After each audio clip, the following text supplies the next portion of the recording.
नाम ले, खुदा के गीत गाए, खुदा के भजन गाए, उससे सारा दिन जो होता है ना आपका आशीष में हो जाता है।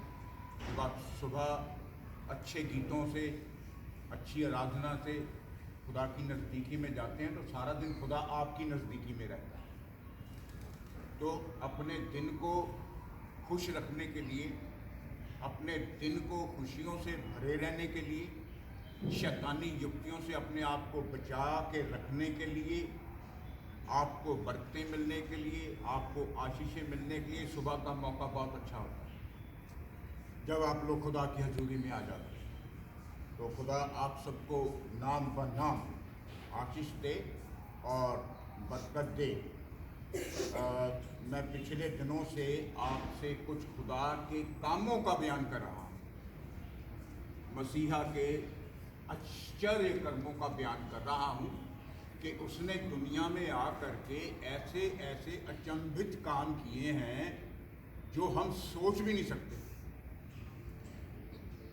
समुद्रों को दो हिस्सों में बदल देना, बीच में से, समुद्रों के बीच में से रास्ता निकाल देना,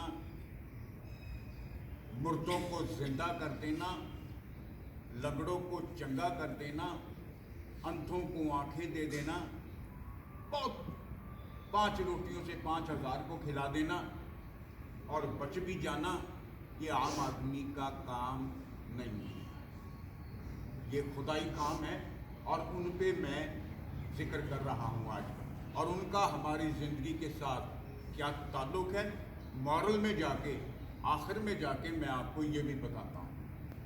तो ये आज जनवरी का लास्ट दिन है, 31 तारीख है, कल से फरवरी शुरू हो जाएगा और फरवरी के 28 दिन हम इन कामों पर ही बयान करेंगे। खुदा के काम बताते हैं कि वो खुदा का बेटा है, इसका उन्वान ये, खुदा के बेटे मसीहा के काम, उसके आश्चर्य कर्म बताते हैं कि वो खुदा का बेटा है। तो आज मैं आपके सामने 5 जो आश्चर्य क्रम है वो मैं बयान कर चुका हूँ। शनिवार को मैंने 2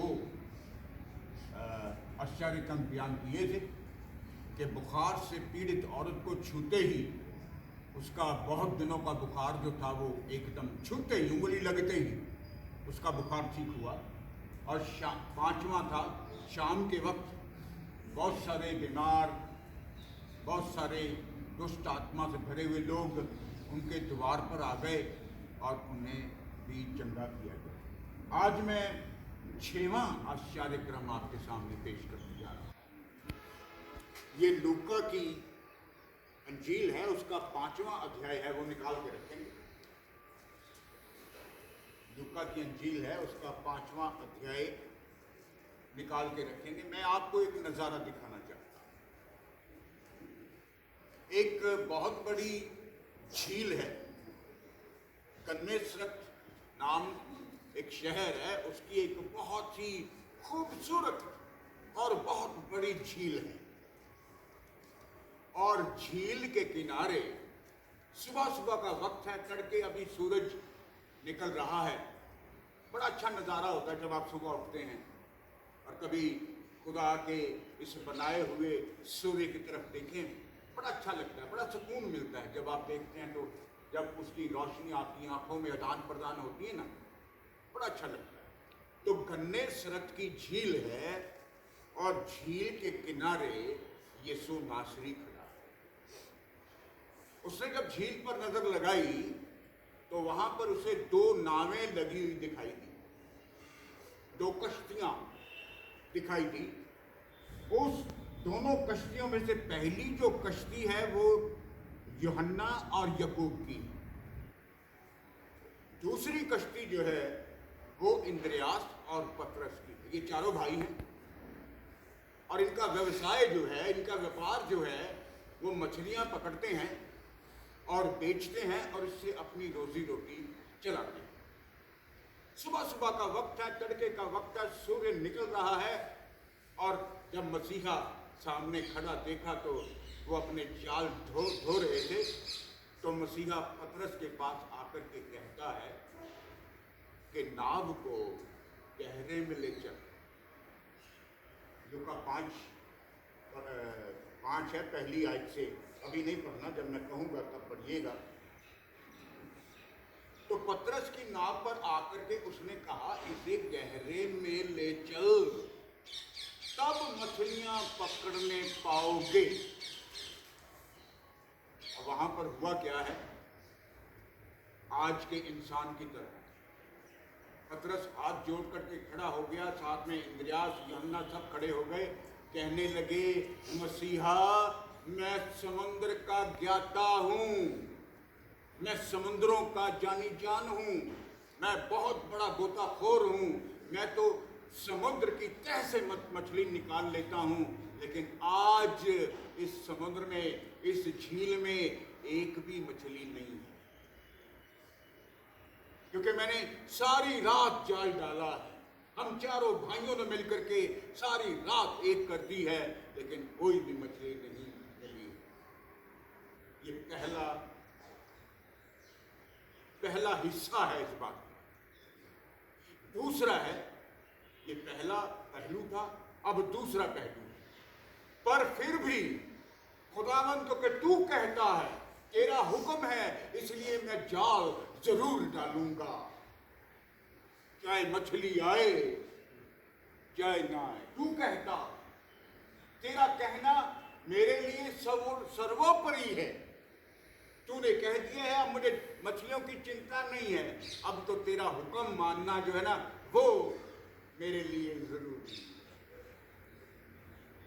तू कहता, तेरे कहने पर जाल डालूंगा, और उसने जाल डाला। माय डियर फ्रेंड्स, नतीजा आप लोगों के सामने। लूका 5:5 पढ़ेंगे। शमौन ने उसको उत्तर दिया, ऐ स्वामी, हमने सारी रात मेहनत की और कुछ ना पकड़ा, तो भी तेरे कहने से जाल डालूंगा। फिर भी तेरे कहने से, क्योंकि तू कहता है, इसलिए जाल डालूंगा। आज हमारी सिचुएशन ऐसी है, खुदा मेरी दुआ को सुनता नहीं है, खुदा मुझे मेरी दुआ का जवाब नहीं देता है, मैं अटक गया हूं, रुक गया हूं, आगे रास्ता दिखाई नहीं देता है। एग्जाम में बार बार जाता हूं, रीअपीयर आती है, मेरा काम काज नहीं चल रहा है, दिहाड़ी मजदूरी नहीं मिल रही है, रोजी रोटी मुश्किल हो गई है। माय डियर फ्रेंड्स, आपने खुदा के हुक्मों की पालना की है? आज सबसे पहला सवाल ये, क्या आपने खुदा के कहने पर जो खुदा ने कहा वो आपने किया? हम लोग अपने तरीके से खुदा से लड़ते हैं, तो मेरी सुनता नहीं है, तो मेरे बच्चों को अच्छी पढ़ाई नहीं दे पा रहा, मेरे पास पैसे नहीं है, मेरे पास जायदाद नहीं है। हमारे सवाल और किस्म के। पतरस ने सारी रात जाल डालता रहा है, पसीनों पसीन हो गया है, बहुत थक गया है, लेकिन कहता है, खुदावंद तू कहता है, इसलिए जाल डाला गया, और रिजल्ट आपके सामने। दूसरों को भी बुलाया गया, आ जाओ हमारी मदद करो, और दूसरों को भी बहुत सारी बरकत मिली। माय डियर फ्रेंड्स, मेरे बच्चों, आज का जो मेरा मॉरल वो है कि हरकत में बरकत है, हरकत में बरकत है, कुछ करोगे तो पाओगे। जो परिंदे हैं ना, उनको भी ताजा दाना लेने के लिए अपने घोंसलों से निकलना पड़ता है, वो भी उड़ान भरते हैं, तब जाकर के उन्हें जिंदगी के ताजे दाने जो हैं, बीज जो हैं, वो मिलते हैं। काम करोगे तो बरकत पाओगे, खुदा का हुक्म मानोगे तो आशीष पाओगे। आज का नतीजा जो पतरस ने आपको बताया, आपके सामने है, वो भौचक्के रह गए, अचंभित हो गए कि इतनी सारी मछलियां, सारी गन्ने सर की झील की एक एक मछली उस जाल में थी। खुदा ने कहा अचंबा मत करो मत, अब से मैं तुम्हें मनुष्यों को जीवित पकड़ने का हुनर दे दूंगा। अब से, आज से तुम मनुष्यों को पकड़ोगे, ऐसा जाल दे दूंगा। 10वीं आयत पढ़िए, 10वीं आयत का दूसरा हिस्सा। अचंबा मत करो, मत डरो, अब से तुम मनुष्यों को जीवित पकड़ोगे। आप इस समय खुदा की पकड़ में, खुदा आपको निकलने नहीं देगा। इस समय आप खुदा के हाथों में हैं।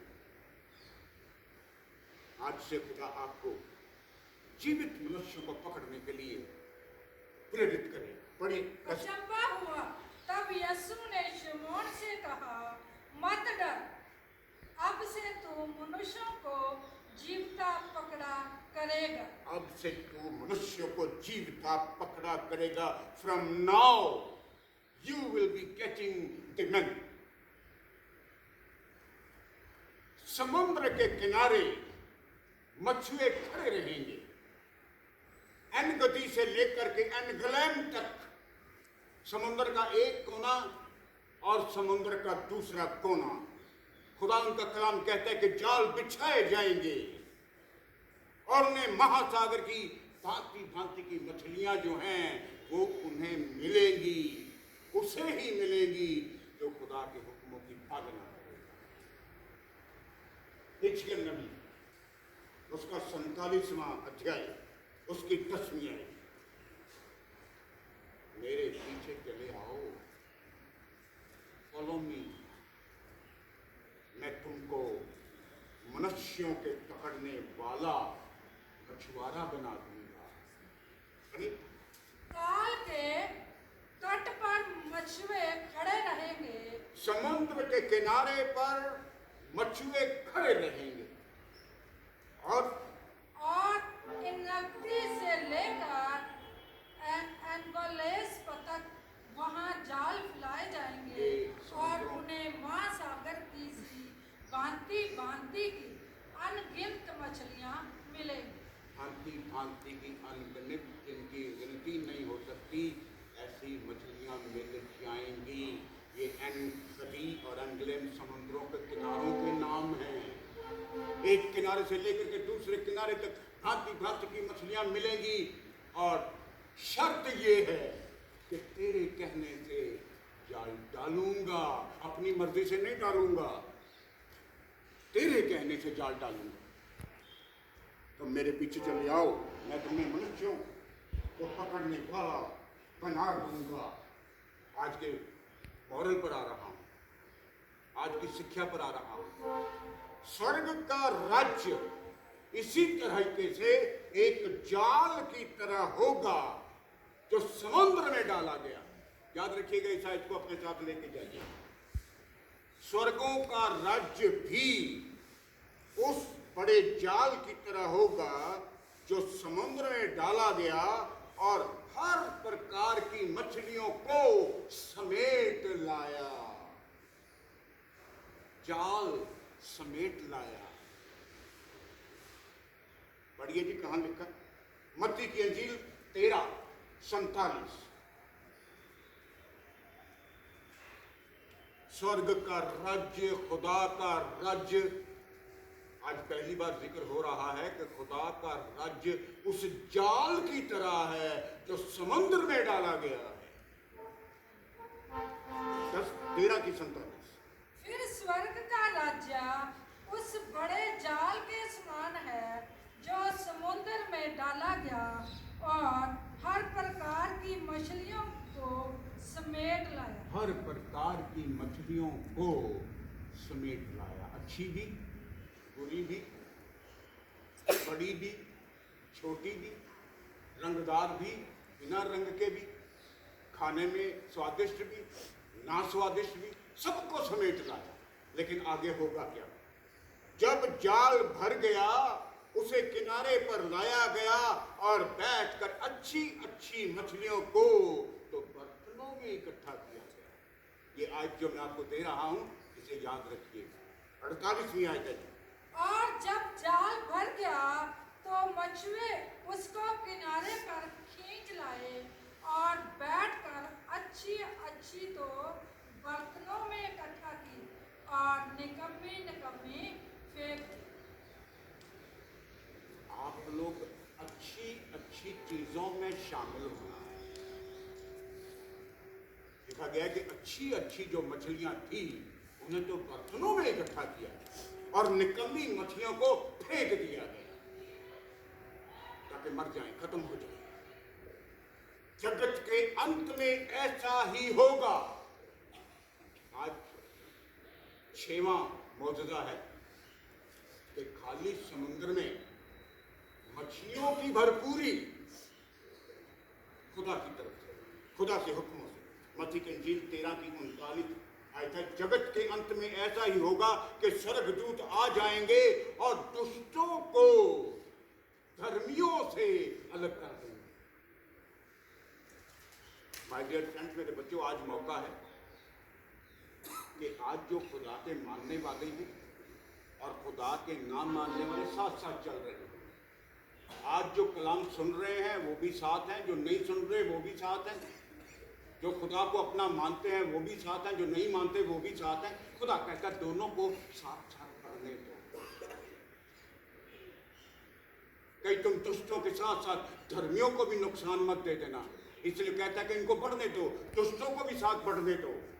लेकिन वक्त आ जाएगा, मैं नहीं कह रहा हूं, खुदा का कलाम कह रहा है कि दुष्टों को धर्मियों से अलग किया जाएगा और दुष्टों को आग की कुंड में डाल दिया जाएगा।